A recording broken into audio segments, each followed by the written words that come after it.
Halo semuanya, apa kamu suka dengan pengetahuan sejarah? Apakah kamu tahu dengan fakta ini? Tentang kesadaran berbangsa dan bernegara serta penegakan hak-hak bangsa. Dengan bab yang mencakup, yang pertama, pergerakan nasional, kedua, keterkaitan Piagam PBB dengan Proklamasi Kemerdekaan 17 Agustus 1945 dan pembentukan perangkat kenegaraan.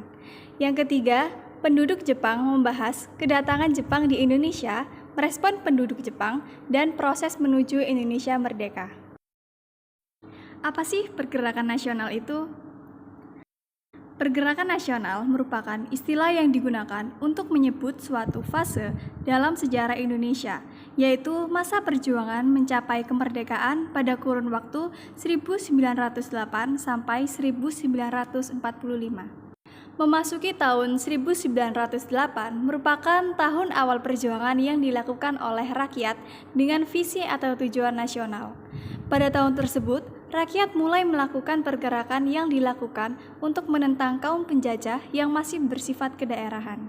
Timbulnya kesadaran dengan cita-cita nasional disertai dengan lahirnya organisasi modern sejak 1908 menandakan lahirnya suatu kebangkitan dengan semangat yang berbeda.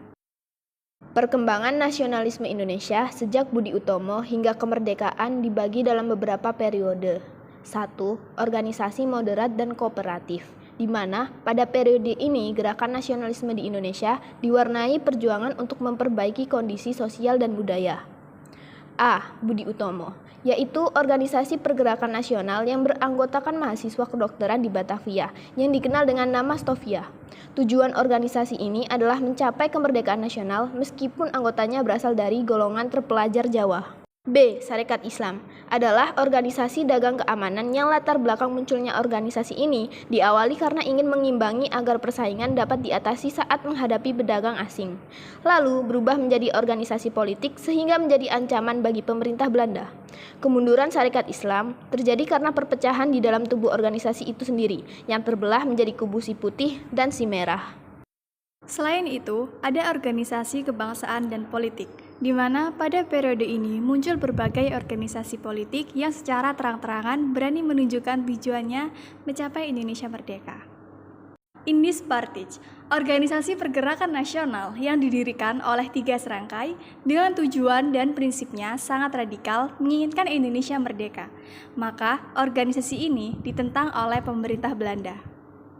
Gerakan Pemuda. Berdirinya beberapa organisasi pemuda disebabkan peran pemuda di Budi Utomo kurang diakui. Lebih tepatnya, diambil alih oleh golongan tua.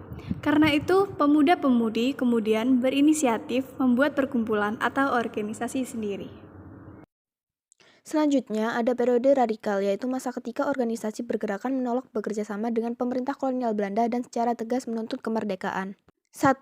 Perhimpunan Indonesia didirikan oleh Belanda pada tahun 1908 yang bertujuan untuk memperjuangkan kemerdekaan Indonesia dalam rangka memperoleh pemerintahan Indonesia yang memiliki tanggung jawab terhadap rakyat Indonesia dan tidak termasuk Belanda. 2. PKI adalah partai komunis yang pada akhirnya dinyatakan sebagai partai terlarang karena dinilai prinsip partai ini tidak sesuai dengan ideologi bangsa Indonesia, maka PKI dilarang dan dibubarkan. Terakhir, ada periode bertahan, yaitu periode ketiga gerakan nasionalisme di Indonesia berupaya lebih moderat dan menahan diri agar tidak dibubarkan oleh Belanda. Salah satu organisasinya yaitu Parindra, adalah suatu partai politik yang berdasarkan nasionalisme Indonesia dan menyatakan tujuannya adalah Indonesia mulia dan sempurna.